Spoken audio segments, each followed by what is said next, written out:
Today's guest once had a personal mentor named Joseph Campbell. This is not just someone whose book shaped his thinking from a distance, but a real mentor. Ever heard of Star Wars? I don't think that movie could be possible without Joseph Campbell. But this is someone whose work on myth, meaning, and the inner journey helped inform the way he sees life, leadership, healing, and human potential. And that matters because in this conversation, you're going to hear that influence. You're going to hear a man who spent decades exploring consciousness, self-awareness, emotional intelligence, and what it really means to evolve from the inside out. My guest today is Dr. Ron Stotts. He has worked with highly successful leaders, entrepreneurs, and organizations, helping them see that the next level of success is not usually found in more force, more control, or more effort. It's found in greater awareness, deeper healing, and a more conscious way of leading. In this conversation, we explore presence, authenticity, emotional intelligence, healing, the inner work required to lead with clarity and peace. We also talk about what happens when external success stops being enough and why so many high performers eventually realize that their greatest growth is internal. Let's get into it. Dr. Stotts, welcome to the podcast. Thanks for spending time with me today. Well, thanks for having me on. I appreciate it. Who is Dr. Stotts and what is his mission? Dr. Stotts is a person who's spent really in his entire life learning. I mean, I just love to learn. I love to discover. Initially it was outside stuff, but then it moved more into inner learning and deeper learning. Yeah. I find that, I've gotten to the place now where I realize that your level of consciousness determines your life experience. Your level of consciousness determines how you see, experience, and react to everything that comes into your life. So my present state, if you want to call it, my way that I move through the world is really just to be as conscious as I can be, because that allows me to really get the most out of life and be able to serve and support others as fully as I'm capable of. So that's who I am. Yeah, that's become a lifestyle. So you brought up a topic that I love right there, and you're talking about consciousness, levels of consciousness. And it struck me as I was listening that I was hearing you say consciousness, but I was sort of getting awareness as a meeting too. There's certainly an intertwining of those concepts there, but how are they distinct? Well, awareness is what leads you to consciousness from my thing. This could be, we could turn those around probably if we want. Sure. Yeah. But, in my work, I find that it's really, I can talk about healing the past. I can talk about developing mindset that allows you to access higher levels of thinking. I can talk about a lot of different things, but what we're really talking about is initially, especially becoming more self-aware. Because what is it, about 5 or 10% of our thoughts are, we're not even, we're aware of those 5 or 10% of conscious thoughts, but there's that other 90+% that we're completely unaware of. And so anything from our past that was unhealed, things that we did to take care of ourselves in the past, that worked in the past, now become the things that sabotage us, but we're completely unaware of them. And so we have to become aware of what, the clutter in the past, or, we have to go into that inner cave to, discover what wasn't cleaned up and what we're at the effect of, what beliefs, what motivators, and it's usually very fear oriented. So that awareness allows you to shift the subconscious, unconscious, if you will, to conscious. And as they become conscious and then you heal them, then those disparate parts of yourself that you left behind to be accepted and loved as a child begin to reintegrate. And that's how you really become whole and authentic, and more conscious.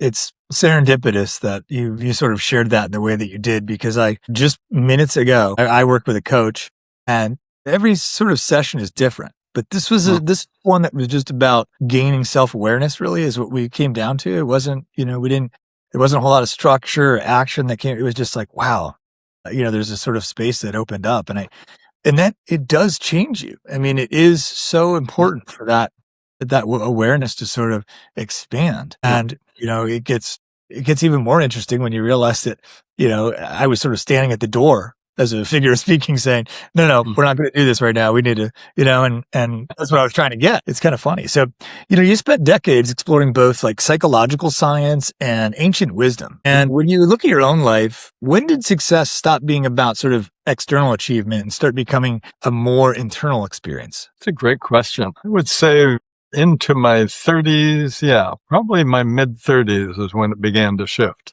I caught myself, I had centers in Switzerland and, I was Mr. Important and successful, And, but I also saw some flaws in my leadership in terms of ego-oriented leadership. And I began to see, my less than desirable characteristics playing out. So that's when I began to look deeper. I think one of the initial things that I saw was that I kind of prided myself. I learned to play chess like in 4th grade, and I really prided myself on my mind being like I'm in a chess match. Wow. I'm always at least, what are the top 5 things that I need to be aware of and be ready to react to, 5 moves in life. And I feel like, well, okay, now I've got it really handled because of that. But, in my mid 30s, I'm recognizing, no, I'm missing the entire boat because I'm never present. I'm always playing this game that most of it will never even play out. So it's a waste of energy and ludicrous in terms of I'm responding to things as if they're happening, then they're never actually coming up. So that's when I started really recognizing that it's really the art of being present, and breathing allows me to be more present. So my focus became breathe and be curious, and breathe and be present. And that allows me to access levels of thinking that otherwise aren't available to me. It allows me to have awareness that otherwise I'm not able to access. Yeah. Does that make sense? Yeah. Oh, absolutely it does. It's fun too. There's I just want to point out here, hearing your experience of, you're like, I trusted my mind. I was strategic. I learned how to play chess very young. And, I compare that to my experience. Mine was like the opposite. I was told by everybody, you're not that smart. You're not that, and I didn't trust myself, in a way. And it's funny that I still came to a point where I started doing like I realize now, looking back, in my early 30s, I started running. I was never an athlete, but I started running, and I was doing it. The physical part was great, but I did it for the mental part. And then as my 30s went on, I started meditation, and I was like, oh, this is unlocking something else for me. And it was just, because it was like, I didn't agree with everybody. They're like, listen, you shouldn't be in, you're not that smart or whatever. However I took it, right? I was like, I just can't get it across or whatnot. And I was finding tools to get more and more like control over myself, and I think breath work was certainly in there. I became a yoga instructor, and all the while, what I really sort of, if I had to summarize what was happening, I was creating this space to be present, right? And it's funny that your experience is very different, but we both felt called to kind of come to this certain area of presence, right? And so, what did you said, I want to try to use your words. You said that you were presence provided. You realized it was a dance about presence or something. I'm not actually finding the words, but what is it about presence that makes life more manageable, or, success more achievable, or whatever the sort of outcome is that you might attach to that? Well, I mean, certainly I see it with my clients. Generally, they're quite successful, and they usually come to me when they're frustrated because that's everything they've been doing to reach that level of success, which is sometimes multi-billion dollars. So, I mean, we're talking serious success here. Mm-hmm. They've been using particular tools. In talking to them, I find that when they were a kid, they were very smart, and they got love and attention through that intelligence. And so they continued to develop it, and that got them into the right schools. It got them into the right jobs, and they feel like, okay, now I've got it figured out. I'm on my way. And the challenge is that at some point, just using your left brain, just using that logic and all isn't enough. All of a sudden you hit that glass ceiling where even when you double down on everything, it still isn't enough to get you the success that you're used to having. And that's when they really, they're often coming to me very frustrated, sometimes frightened, sometimes not knowing what do. But the truth is that's an exciting time because that means you're ready to evolve. That means you're ready to, that sense that I'm not enough. In a sense, they don't have enough. They aren't enough. But what they haven't learned is whenever you feel like you're not enough, all you need to do is breathe and look deeper within yourself and heal and access more of who you truly are. Become more whole, become more capable. And so that really becomes the art, is getting people to recognize that it's not about finding a comfort zone and staying in it. I mean, when you do leadership research, for example, there's, these 7 levels of leadership. And the mid-level, kind of where experts and achievers end up, 70% of leaders end up staying in that mid-level leadership. Yeah. And that's great. That's fine. They're good managers, or if you have a large organization, you want them there. There's so much more that comes through becoming more self-aware, becoming more emotionally intelligent, becoming more recognizing what you're at the effect of, so that you're managing your own mind and you're not being managed by your old thoughts and just things that don't work for you anymore. It's like I said earlier, it's what really, and I want to make sure people understand that the things that we did as a child to survive were wonderful. I mean, they're genius. When you think of a 3-year-old coming up with that program for getting love, how to optimize the amount of love I can get from my family and those around me by being a certain way, by hiding these parts of myself. So, I mean, really ingenious survival skills. But all of those things that we develop to protect ourselves as a child become the very things that sabotage us as adults. We become too much of a perfectionist, or too much in control, or too much lost in our logic and not being able to access the bigger picture, the more emotionally aware right brain. And so it's just a matter of you have to continue to evolve. And even once you start developing what I call integrated whole brain thinking, that's great. That's going to take you to a whole another level of leadership. But then, if you want to continue to evolve, then you want to get into the place where you are able to quiet the mind and access what I would call big mind, which is a whole nother level that allows you to be much more spontaneous and access higher levels of thought than you've ever had before. And from that place, you're always looking for the opportunity in whatever's coming into your life. You're always looking for really, you're not stopping breathing and contracting when things come into your life. You're breathing into it and moving into it and saying what's best and bringing out the best in others and in yourself as you create your world. So it's almost like you said that this integration, this whole brain, whole mind integration is sort of the first step to accessing this sort of big mind, as you called it, which I love the simplicity of those titles. Sort of, definitely something about that's appealing for me. But what is the first step for integration? For somebody listening who's like, I get that. What do they do right now? Or in the moment? Be courageous enough to go on that inner journey, that hero's journey, where you really develop that awareness. You recognize and heal those parts of yourself that are holding you back and sabotaging your life. When I'm working with people, I would say 90% of the time, everybody wants to be in control. I appreciate that. You don't want to be running through life out of control. Yeah. But the irony of that is that most of the people come in as they start taking apart what they do to be in control, recognize that that's actually a formula for putting themselves out of control.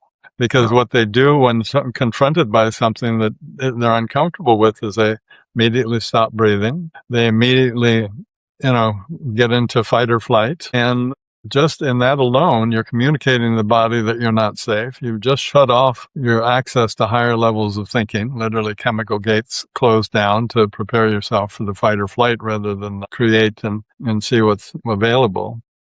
And, so they begin to recognize that all of their efforts to be in control are putting them out of control. And that to be in control, you need to be breathing and present and curious, which allows you to access those higher levels of thinking, which allow you to see the opportunity in things, which allows you to go through life with a tremendous amount of ease rather than conflict and challenge and always being prepared to deal with the adversary. Yeah. I think we were talking just before we started rolling about how a lot of the work that you do, it sounds like it could be a spiritual program or whatnot, right? But this is like a necessary, well, maybe just short of necessary, a very powerful transformation that's available for leaders, right? And it's something that I've seen in your work that you call conscious leadership. So how is this work related to how you define conscious leadership? Back in the 80s, I was executive vice president of an organization called Inner Game, and we were helping AT&T go through their divestiture from a monopoly into 5 for-profit organizations. And I was kind of the lead person in that, traveling around and interviewing and putting programs together for them and that type of thing. And, so I was having dinner with the top execs in AT&T and that type of thing. And we'd been doing it for about a year, and they were very excited about what we were doing and the reaction that the various levels of people and managers and leaders were having in their organization. And so we were at dinner, just really getting to the point where we're ready to launch this thing throughout the organization, all the programs. And so they kind of said, well, Ron, so what's the bottom line here? What are you seeing? And I said, well, and I don't drink much, especially back then. And I'd had a drink or two just to kind of fit in with the good old boys organization. So I was probably a little looser than I would have normally been. But I said, well, I recognize that you're kind of like the Johnson family. You 3 are like dad, the managers are like mom, and all the employees are like the kids. and all of the kids are scared to death of dad, because if they make a mistake or think outside of the box, or step outside of the box, they're going to get in trouble. So you've got an organization that is about to step out of a monopoly and into a for-profit, and nobody's willing to really take on the challenge of creating new ways of doing and being and thinking to let the organization thrive. And it really startled them. It was probably a bit of a hit on their ego, I would think, with a little hindsight. Sure. And, so the sad thing is they just saw that they were going to didn't feel like they were going to be in control of the organization, because they had always been involved with this top-down, egoistic, controlling leadership style, and they couldn't shift into a style where you were empowering others to really participate in the development of the organization. And I really left that world at that time because it was just so disillusioning. I was like, never mind. You don't know how. But later on through, I wasn't really focused on leadership fully, but I certainly had, NFL team owners and people who own national hotel chains coming to me, but they were just clients. I didn't think of them as any different than somebody else. But I started recognizing the leadership qualities and what they needed to do to become a more successful leader, quite literally. As they healed the past, as they became more self-aware, as they became more emotionally intelligent, they began to start taking better care of themselves. And that relationship with themselves, really, to be honest with you, just falling in love with themselves and taking better care of themselves. That relationship with yourself gets mirrored in your relationships with others. So all of a sudden, their ability to be more vulnerable is allowing others to feel safer and be more open. All of a sudden, they're creating organizations that are more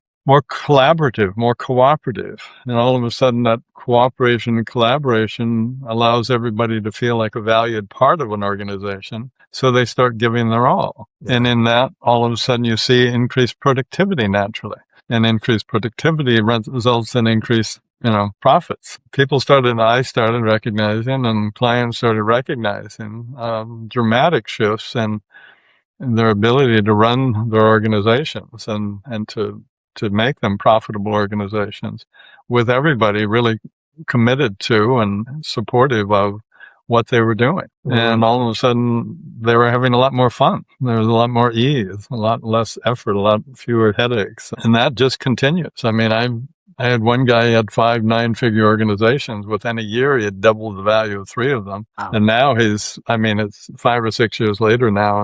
And he's talking, one comment I could share is, he used to be talking about deals that, were thousands of dollars in a deal. And now he says he just doesn't do any deals that are under multi-million-dollar deals. Yeah. It's just grown. But he's created this extraordinarily conscious organization where everybody is growing and developing. And that sense of self, as it heals and is reflected in others, all of a sudden you're taking better care of others, more supportive of others. You're not coming from a place of fear. You're coming from a place of connection. Yeah. That's supportive of them. Yeah. So, many leaders who are listening to this right now, they might feel successful on paper, but they sort of feel disconnected. How do you help someone recognize that misalignment without like shaming their past success? Well, I would never shame their past success, because I think it's wonderful what they've done. What they did as a child to survive was great. I congratulate them on what they've done so far in their organizations is great. It's gotten them to where they are. So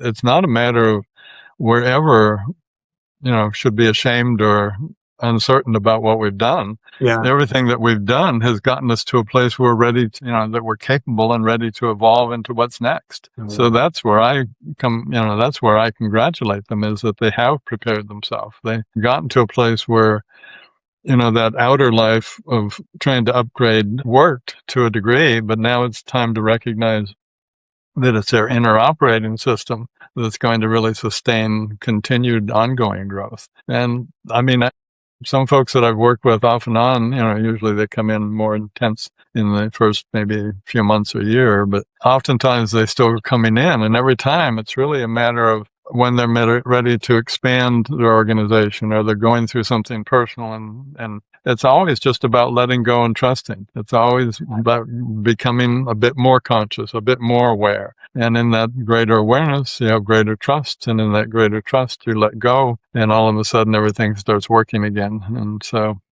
that's where your success will come from. Yeah. Absolutely. It is funny that there's a strange paradox that happens like when you let go and trust, right? It seems like everything in the world is telling you to hold on and prepare for the worst, right? But there is something that I don't know, it's a paradox. What do you think what is at the root of that? Why is that? Because I can see why. I mean, I'm a coach, I work with clients, and there is that. It's like, well, I've got to hold on to all these things because this might happen. And really the solution is let go and trust, as you said. I don't know. How does that get misconstrued in our perception? Well, it really starts early on. I mean, what does a child want more than anything else? I've asked that question all over the world, and everybody is very quick to say love. And so do they want conditional or unconditional love? Unconditional love. Everybody, I mean, thousands of people in language that I'm involved with, they know that the child wants unconditional love more than anything else. And so, well, what will they do to get that unconditional love? And everybody knows they'll do whatever it takes. Yeah. And so the next question is, well, what did you do? Who did you become? What parts of you did you hide away that you didn't feel were acceptable? What parts did you stuff down because they didn't fit into your family dynamic? And it's really a matter of recognizing that all of those disparate parts that you hid away to be accepted as a child are now needed. So it's really a matter of the inner journey coming into play. It's a matter of you need those parts that you stuffed and hid away to be accepted as a child, to be able to be a confident, authentic, leader, human adult. You really need all of those parts. And that, of course, is what leads to unconditional love. That is, you recognize, oh, I am the source of that unconditional love. I'm the only one that can give that to me. That leads to the wholeness that you're looking for, so you don't feel incomplete, so that you feel you're living your life from a place of you want to know more. You want to, I was sharing with you before the show that, I'm creating a whole new program, and it's really challenging me to how do I communicate the subtleness of it and the amazing transformation that it'll result in. What language do I use? Because I am aware of it. I know the more centered I am, the more self-aware I am, the more conscious that I am, the more success that I have, the easier life is, the more comfortable everything goes. But, have top leaders, and I'm talking about reaching really some of the highest, most successful leaders with this program. For them, they've gotten confident using all these efforting and trying and looking outside. They've gotten confident with that. Yeah. And it's really not until they find a place where it's not working and are forced to look outside of that paradigm that they begin to recognize, oh, it's not about more outer stuff. It's not externally. I'm not going to be more successful due to external as much as the internal development that's going to take me there. Yeah. And it works every time. Yeah. I want to talk about authenticity. And I think, as I've had a lot of conversation about the advent of AI, and I don't want to steer the conversation there, but, specifically those conversations have been around the benefits that it's going to highlight about humanity. And I think one of those is that authenticity is going to become a more valuable just currency of what does it mean to be human, sort of. So from your experience, what do most people misunderstand about authenticity, especially high performing leaders? They've grown up trusting their ego to guide them through life. They've grown up wanting to be in control and efforting and to be in control of not only their own life, but the lives of others, of their organizations. And it's worked to some degree. And so it's a matter of, it's really through questions that I think that's the art of, the work that you and I do, is asking the right questions to get them to look in directions that they might otherwise avoid. Yeah. And those directions, those questions are going to take them into, well, what's not working? And what's not working is always outer stuff. And what's your solution? Always outer solutions, but they aren't working. I've tried those. They're really uncomfortable with the place that all of a sudden the success doesn't look like it's going to continue forever. They've reached that wall, that block within themselves, and that's scary for them. I want to share something personal with you. I worked with Steve Lang and his Aura AI agency. That's AURA. That experience gave me a level of clarity I didn't realize I was missing. Steve has an ability to listen and reflect back what's actually there in a way that helps you see yourself clearly. What's changed most is my ability to speak about what I do with confidence and precision. If you're someone who knows you have something meaningful to offer, but you're not sure how to fully articulate it, I highly recommend working with Steve and Aura. It's been one of the most valuable investments I've made myself and my work. To learn more about Steve and his work, visit him on linkedin.com/Steve Lang, Aura AI Agency. That's linkedin.com/in/Steve Lang, Aura, AURA, AI Agency. The link is in the show notes.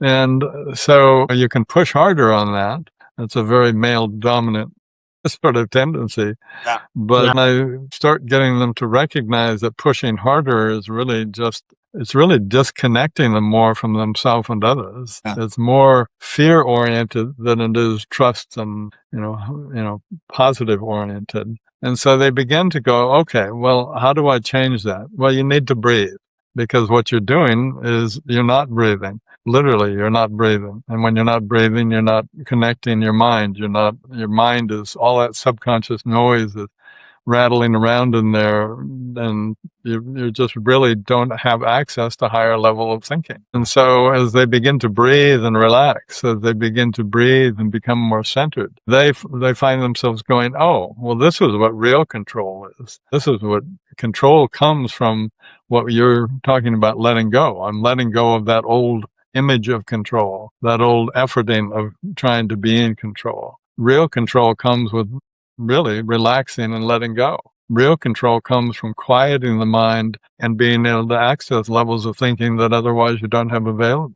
If I'm running an organization, 5-10 years ago, I used to, the pace of business was slow enough that you could kind of go, well, what did we do a few years ago to handle this, or that kind of thinking. Now you have to be, as a leader, you have to be very present dealing with extraordinarily challenging situations, throughout the day, throughout, the organization's life. And so that runs into burnout. That runs into not being capable of keeping up. You're burning yourself out. You're burning your key people out. And all of a sudden, things are falling apart. And so once you give yourself the privilege, the ability, once you are willing to take that first breath, once you're willing to step back and go, okay, pushing harder is not working. If you can imagine yourself pushing on this big wall and going, well, could do this all day and it's not going to happen. Once you step back and breathe, once you step back and relax,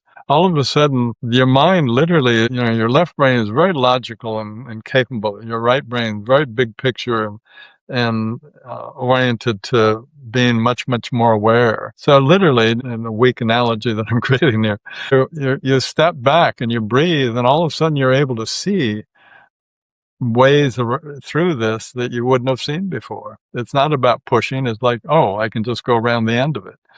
I can have some people on the other side and draw it forward. I can create a door here. And there's just infinite solutions that come up from that higher mind, to that higher level of thinking. That's where wisdom comes from, is from the quieter mind. And wisdom, yeah, you could, suggest that it's a spiritual thing, but it's really, wisdom is your capability to access your highest levels of thinking in relationship to whatever it is you're involved in. Yeah. So, if you need a new design for something, if you have a challenge, with personnel that you need to resolve, if you are dealing with some personal issue, those are things that you're going to be able to handle much more fully by being more deeply connected with yourself, meaning breathing and accessing integrated whole brain thinking and ultimately big mind thinking, which comes from, do you know who Buckminster Fuller is by any chance? The name sounds familiar. I should. Yeah, he's a thought leader from back in the day. He was one of my mentors. He and Joseph Campbell were my significant personal mentors. Wow. Bucky, I was on stage with him, and he I was like 27. He was 87. We had about 250 business people in front of us. And so I was doing little things to help him. And in the middle of the talk, he just stopped and looked up. And it went on and on. He just really, a very extended pause. And of course, at 27, I'm going, we need to get going here. People have expectations. And all of a sudden he came back in and took off again, brilliant information coming out. And that night we were having hot chocolate around the fire, and I'm going, well, Bucky, what was that pause about? And he goes, oh, I was just accessing what, in his terminology, universal intelligence. So, he was talking to me about, because I'm very big in meditation and was certainly back then. And he knew I could quiet my mind. He said, well, from that quiet place, you can actually access whatever information you're looking for. Nowadays they understand how it works. When you quiet your mind and put out a request for a particular type of information, whether it's a design, a solution, or whatever it is, you've got your different frequencies. You've got your alpha, theta, delta, those types of frequencies of the mind. Well, when you quiet the mind and focus it on a very single-pointed focus, there's a bridge that gets created. It's called an alpha bridge. And all of a sudden, you're not just accessing the highest, that particular, we're shifting here, I think. So, you're accessing the best of all of those different aspects of yourself. And all of a sudden, your level of thinking is seeing things that you wouldn't have seen before. So all of a sudden, you realize that real control comes from letting go of that pushing, letting go of trying, letting go of efforting, because trying only happens from the left brain. And so as soon as you're trying, you shrunk your capabilities down to minimal, and your ability to come up with solutions down significantly from what you're capable of accessing. Well, first of all, what an amazing story about, you were talking about how Buckminster and Joseph Campbell, were your personal mentors. But that's how old I am. Most people don't even know who those people are anymore, so I don't say much about it. But I think other than my starstruckness there, I think that explanation that you gave really helped me deepen my understanding of my experience, because I think one of the things I was really shocked by is when you said when you're forcing, you're disconnecting from yourself. That is so true. That is like the action that happens, because I know, as I shared with you before, I became a meditation teacher and a yoga teacher. What the sort of miracle for me there was that if I did nothing, if I just put space around me, answers would come. Things would change, right? It would be like, oh, what? Why am I trying to go through that wall when the door's right there? That type of thing is the analogy that you gave. And I think that was my experience. You really helped me get a deeper grasp on that. So I think it was kind of like, wow, this is kind of amazing. I don't have to force, force is not, it's not the way I want to do this thing, and so my mind's kind of blown in a variety of ways there. So forgive me. Well, I mean, at this point in my life, to be quite honest with you, I fully recognized and live from the point of view that all I need to do is breathe and be curious. Literally, no matter if I'm sitting with a client, if I'm out on an adventure, if I'm remodeling a part of my house, all I have to do is breathe and be curious. Yeah. Because if I'm breathing and curious, then I'm going to be having a bigger perspective of whatever's going on. I'm going to be able to access the highest levels of thinking and wisdom that I'm capable of accessing. So I trust that so fully that, okay, I'm just going to breathe and be present and watch what comes out of my mouth, watch what I do, watch what I create in my life. And it's, talk about effortless. I mean, it really is. It's just this flow state that we're all capable of accessing. I mean, I don't have any abilities that everybody else doesn't have. You talked about this. Is this part of a spiritual journey or is it really part of a leadership journey? I don't see there's any difference. Right. Yeah. If you want the shortcut to enlightenment, listen to what we're talking about. If you want to become a high-level conscious leader who's extraordinarily successful, then listen to what we're talking about, because it truly is your level of consciousness, your level of self-awareness that determines your level of true confidence and authenticity, which is going to result in your level of success in the world. I think one of the realizations I had in the clients that I work with who are in leaders and sort of trying to, have a direction when it comes to leadership or whatnot.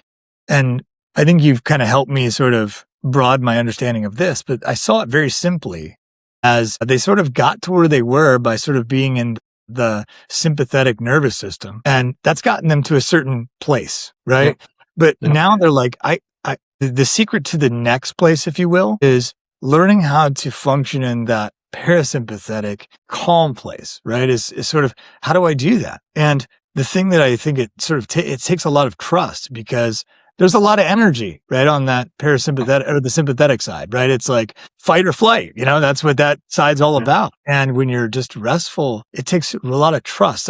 My experience is it takes a lot of trust. It's like, if I'm just curious and present, is that going to be enough? And I start being pulled back over. Well, so I see trust. Think in terms of you're playing a game of golf and you're about to tee off and you're determined to hit that ball as hard as you can. What's likely to happen? You're not going to have any kind of direction on the shot. Yeah. So the more force you try and put behind that drive, the less likely it's going to be. It might go far, but it might go far to the left or right or God knows where. Yes, true. Yeah. So if you can, yes, you might lose a little bit in distance if you just relax a little bit and more present and confident with your swing, but it's going to be down the middle of the fairway. And that's, you can, you can be good. You can be hitting really far and going all over the place and using all your efforts to correct, when you've gone over into the next fairway or the bushes or wherever you've gotten to. But if you can learn to trust and be present and just enjoy your swing with confidence and presence, you're going to get oftentimes great distance. I mean, sometimes I'm totally blown away by how far the ball went when I hardly even swung it, because you've learned to trust the club. Let the club hit the ball, not you. And that's really in life. If you can learn to trust that efforting is not going to accomplish what you hope. Yeah, it got you to where you are and nice going. But now if you want to go further, you want to increase your game, decrease the score or whatever, however you want to look at it, then you've got to settle down. When I first started playing golf, everybody's going, wow, you hit it so far. And I go, well, yeah, I'm pretty cool. Except for I noticed my score wasn't. Yeah. That's such a great analogy for that. It really is. And I'm not a golf person, so I'm not sure. Directionality is not really a golf term, I'm sure. But it makes a lot of sense, right? I mean, you just can't, if it's all effort, there's, trust. And I love what you said there. Trust the club will hit the ball, not you. And I think there's a lot of wisdom in that right there. And the club can be your team. Your club can be your organization. Your club can be everything you put in place. But if you try and over control, it just doesn't work. Try being in a relationship that you're over controlling, you're with your kids or your significant partner. Good luck. So when someone comes to you and says, "I just want peace," what do you surmise underneath that statement? Well, they're running into burnout, which means they're efforting, which means they're trying too hard, which means they're coming from a place of fear. And I appreciate that. Life can be very difficult if you're not accessing all of who and what you are. Life can be very difficult if you don't know your highest intention or your greatest aspiration. It's scary. You're kind of wandering through it, doing the best you can, trying really hard, but from a limited place, because you are coming from that nervous system that is really in fight or flight rather than in presence and more fully conscious. If you're looking for a shortcut to enlightenment, this is it. If you want to be the leader, this is it. If you want to be a better spouse, this is it. A better parent, this is it. It's that inner journey of greater self-awareness, which allows you to literally learn to control the mind, not in the same way that you thought you were controlling it before, which was limiting it.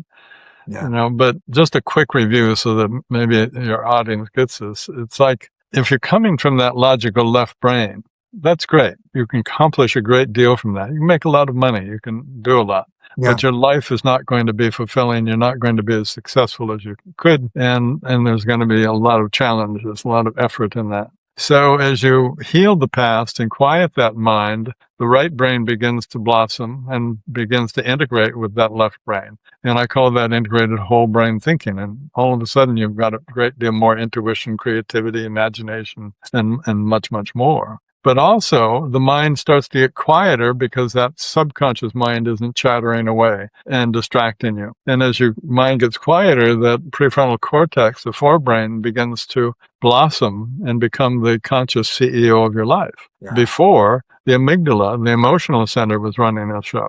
And that's overreacting. That's reacting to things where the forebrain's going to be responding to things, responding appropriately and supportively for everybody involved.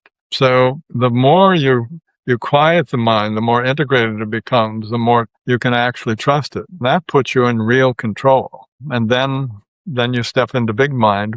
That's where it might get a little scary because all of a sudden it feels like you're just quieting, but that allows you to access levels of thinking that you otherwise would never have. Does that help?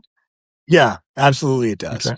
I wonder if I just, to share another experience, I've had a meditation practice for probably about 6 years. And at first it's funny. I try not to put too much structure around it, too much, left brain around it.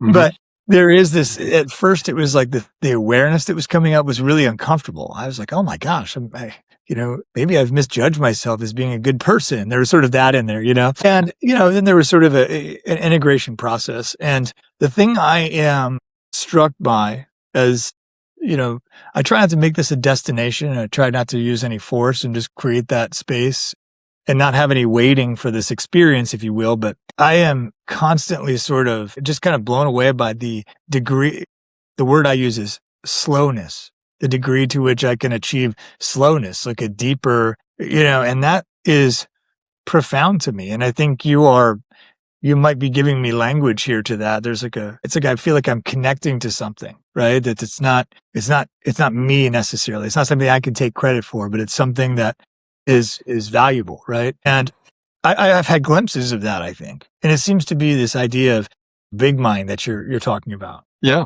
Is there a question there that I missed? I guess I was sort of asking about, no, there was no question there. I didn't ask a question. Okay, good.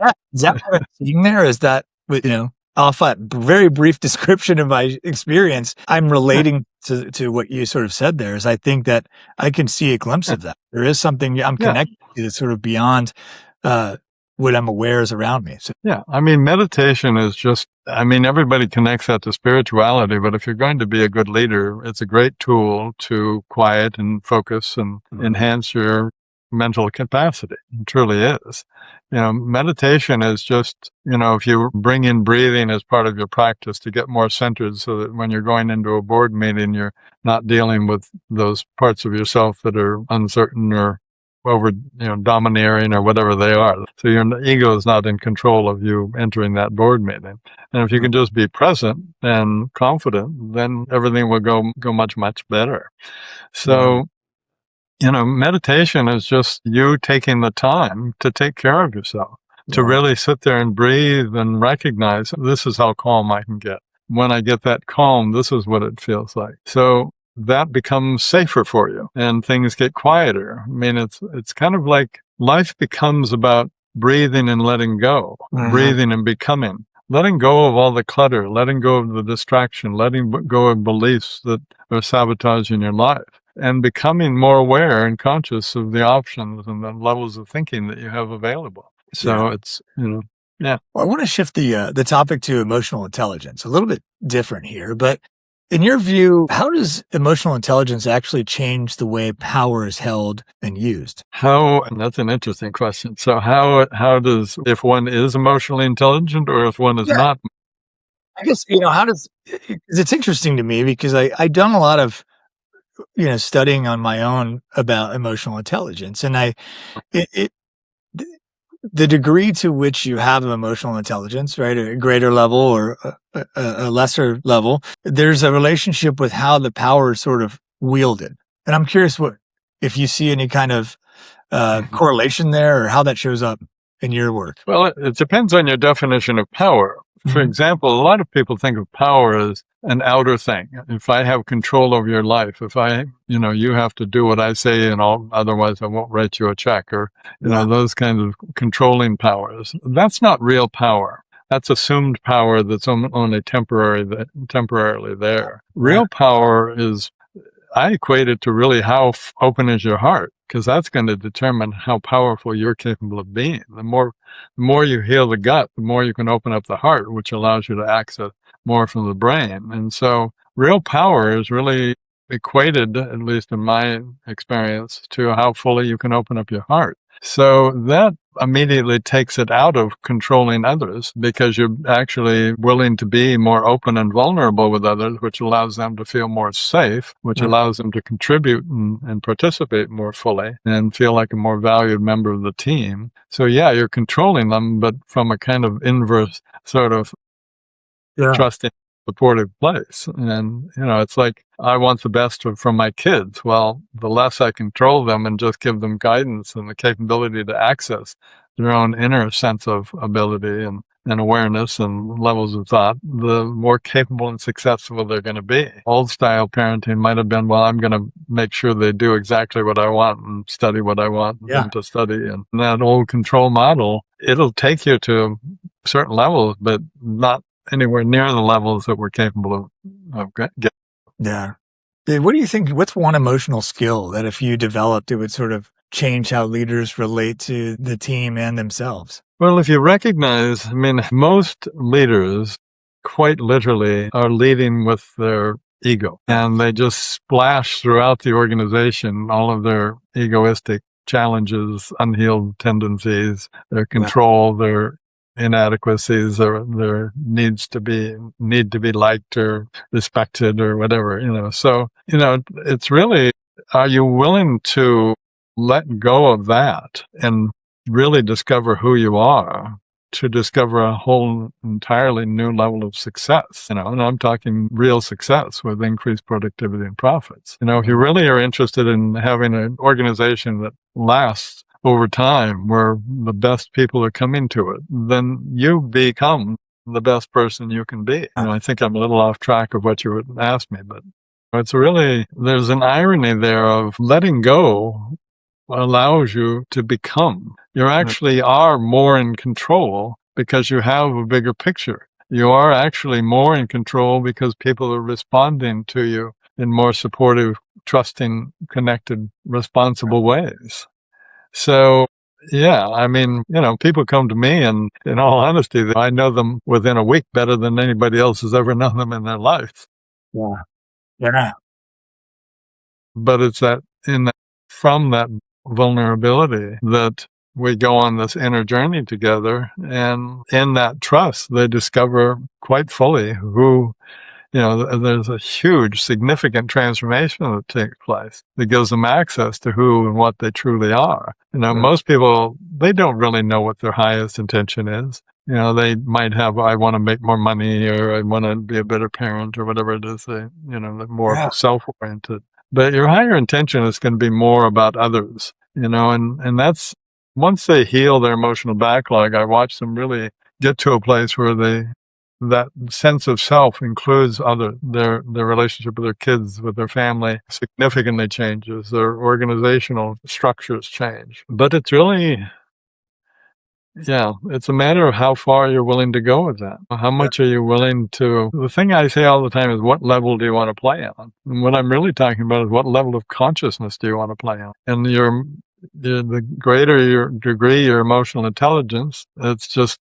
equates with your level of consciousness. Your level of consciousness, think in terms of consciousness, is really determined. It tells you what level of, how aware am I of my thinking? How aware of my feelings, my emotions? Yeah. How aware of my state at any given time? That's really what my consciousness, level of consciousness, is determined by. So if I'm more aware of what I'm thinking, if I'm more aware of what I'm feeling, I'm not reacting to things. I'm responding appropriately. I might be getting angry, but instead of venting that, I breathe, look deeper, and see what that's about. I go, oh, that's around that issue. I'm going to breathe into and heal that issue, and then access the part of myself that I need to be aware and present enough to respond supportively to whatever the given situation is. Does that make sense? Very, very much so. Yeah. I think Okay. I got stuck on something you said, and because it made so much sense to me. And I think to me, this is sort of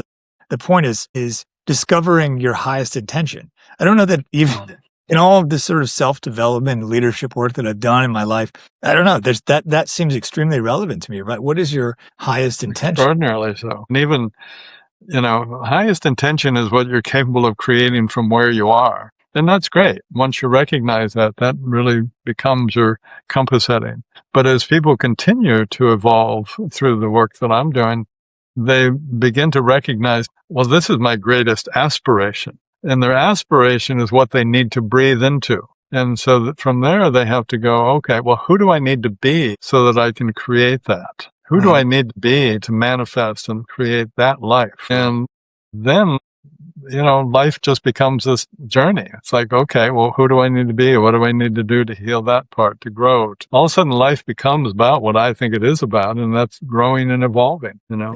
I mean, something as silly as a lobster knows that once a year, when it feels a particular niggle or discomfort, that it's time to go into its den and shed its old shell. Yeah. So it can grow a new shell and continue to evolve. It somehow knows that if it doesn't do that, that it'll die. And we're really no different than that. If we don't continue to evolve, if we don't slow down enough to shed all the things that got us to where we are, but no longer are serving us, then we're limiting our life. This comfort zone idea, when you do some research on it, is not really a comfort zone because it ends up killing you. It's a limitation that doesn't allow you to thrive in life.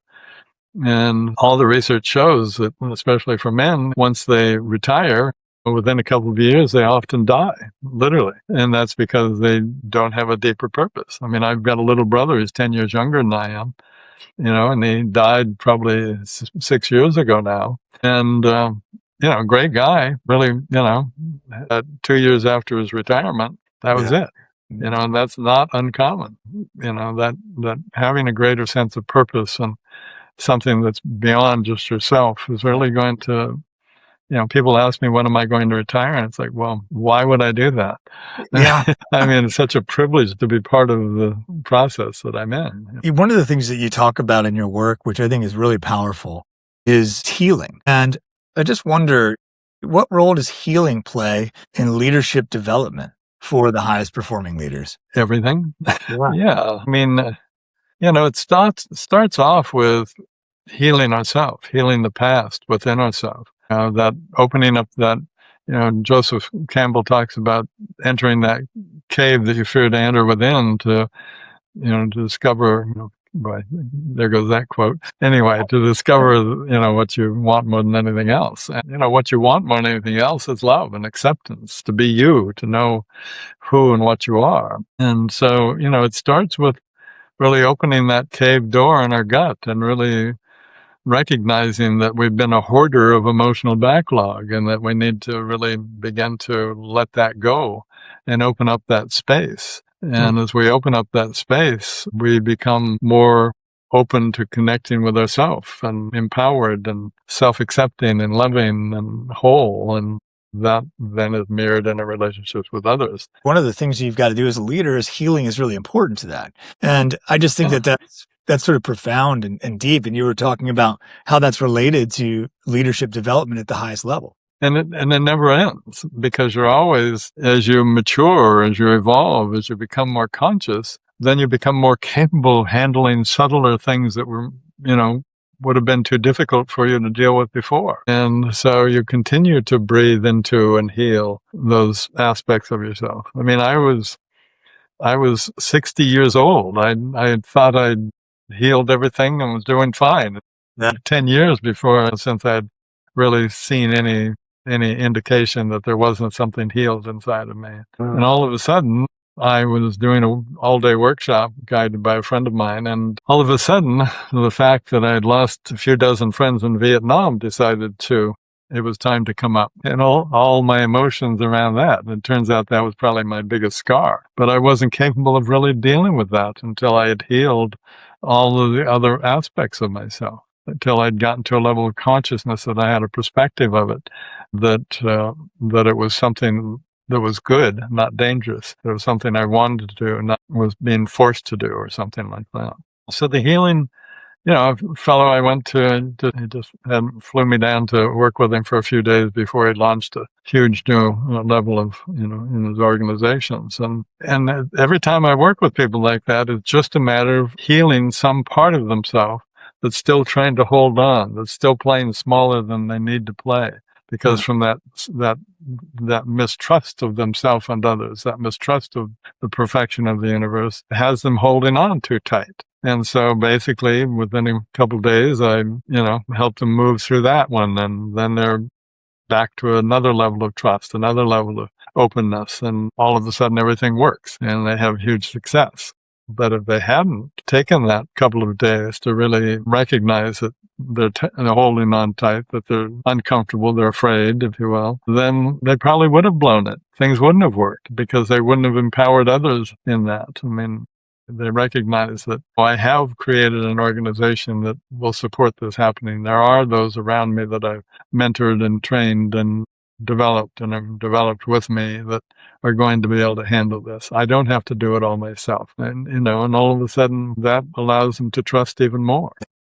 What do you say to a leader? Because I think I've seen this in sort of my corporate career, and not so much in coaching. I think there's an awareness there, but I've seen people who are really stuck, and they also have sort of a resistance to looking close enough to see any reason for healing. How might you guide that person? I basically just, through the questions that I mentioned earlier, you find out, well, what's the problem? Where do you want to be? And as they see where the problem is and where they want to be, they recognize there's a huge gap in between. Mm-hmm. And then I talk to them and help them get familiar with that gap really is something that they've dealt with throughout their life periodically, and that it actually started in their childhood. So they recognize this outer issue that I'm trying to resolve with outer, tools and things is really an inner issue. And all of that outside stuff is really a reflection of that inner growth that I'm now ready and need to take, so that all of this gets resolved in a supportive way. What is the significance of that experience now in your life? The one that when I was 60 and the military one? Yeah.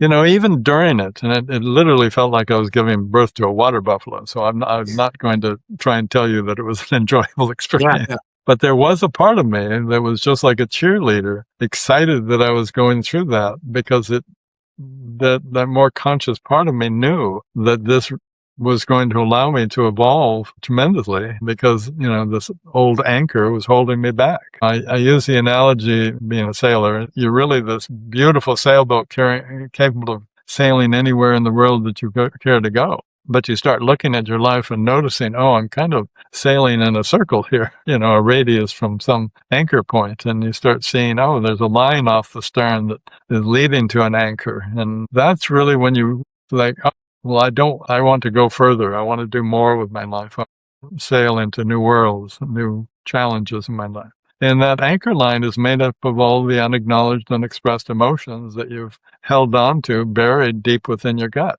So as you acknowledge, as you become more self-aware and emotionally intelligent and are able to cut those lines, all of a sudden you're free from that anchor and able to move in the direction and build the life that you are capable and worthy of having. That inner child healing really creates the foundation for your life. Too many people have their life built on sand, and so 3 stories up it begins to fall because there isn't the foundation for it. And so oftentimes it's, the other analogy would be that we're really recreating the foundation that's going to be strong enough, deep enough, full enough to support the life that they truly want to, not only want to, but are worthy and willing to create. Yeah.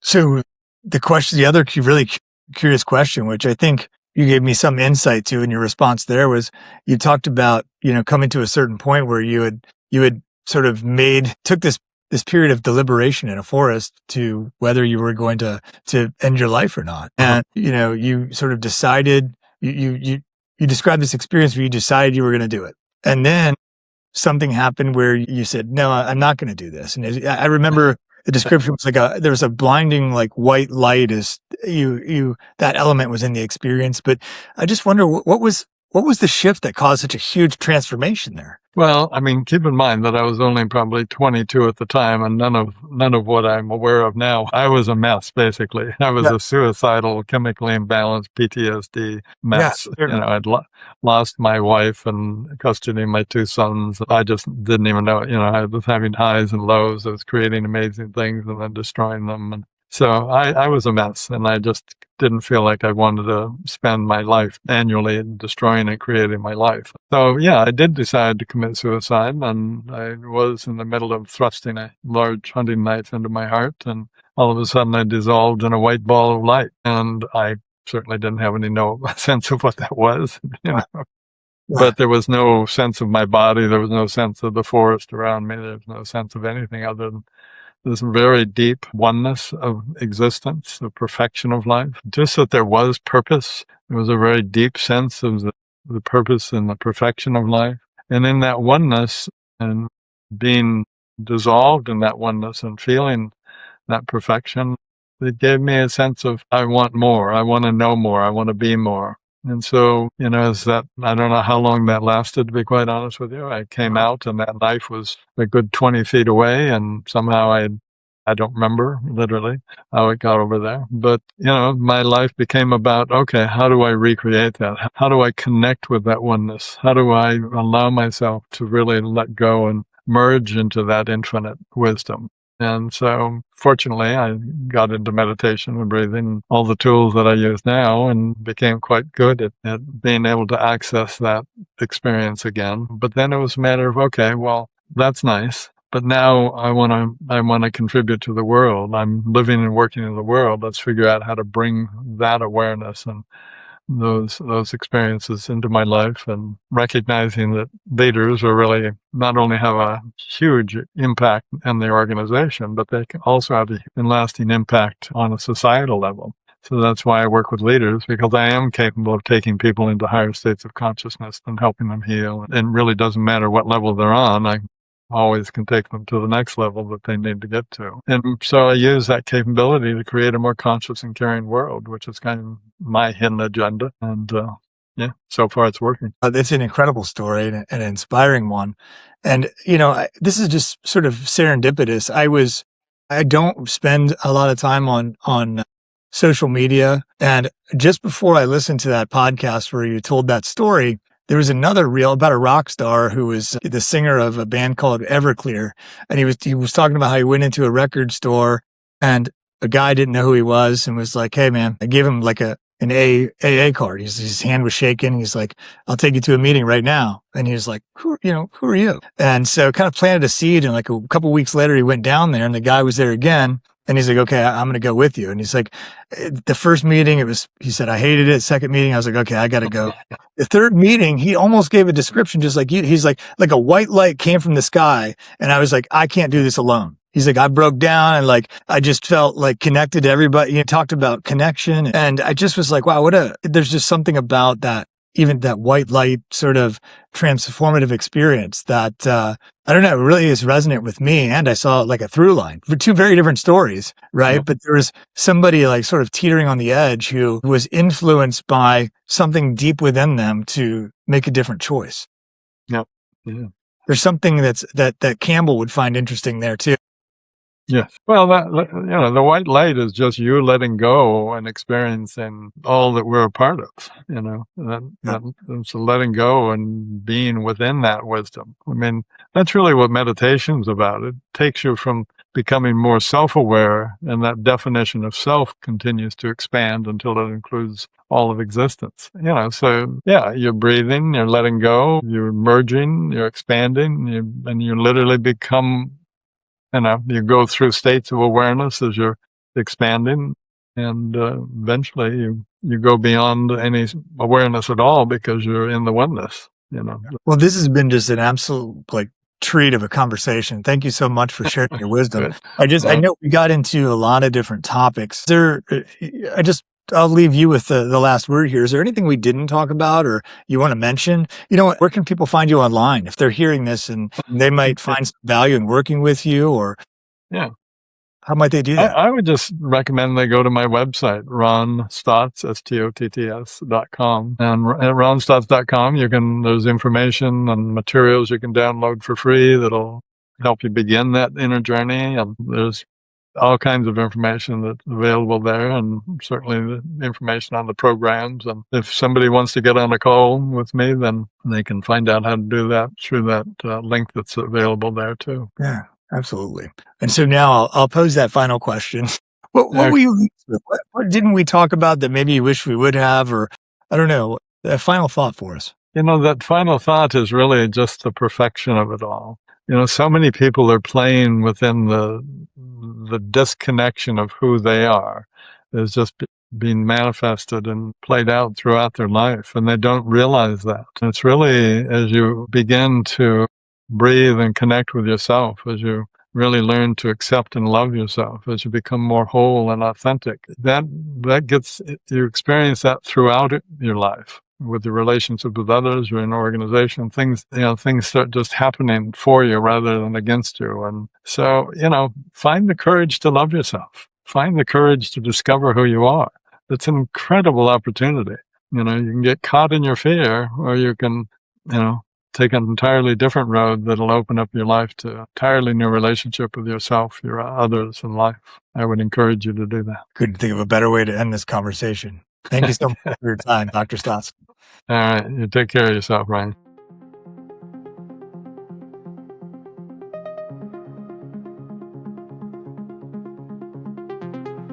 What stood out to me in this conversation is the reminder that real leadership is not just about doing more, thinking harder, or controlling every single variable. It's about becoming aware enough to notice what is driving you, courageous enough to heal what no longer serves you, and grounded enough to lead from presence instead of pressure. Dr. Stotts shared a powerful truth in this episode, that the level of consciousness we bring to life shapes the way we experience everything in it. And for leaders especially, that means the quality of your leadership is inseparable from the quality of your inner world. So maybe the question to sit with is not just, how do I get where I want to go? Maybe it's, who am I becoming as I go? If this conversation resonated with you, share it with someone who may need it. And if you want more conversations around leadership, growth, self-awareness, and personal success, make sure you subscribe here or at youtube.com/@thepersonalsuccesspodcast. Thanks for being here. I'll see you in the next episode.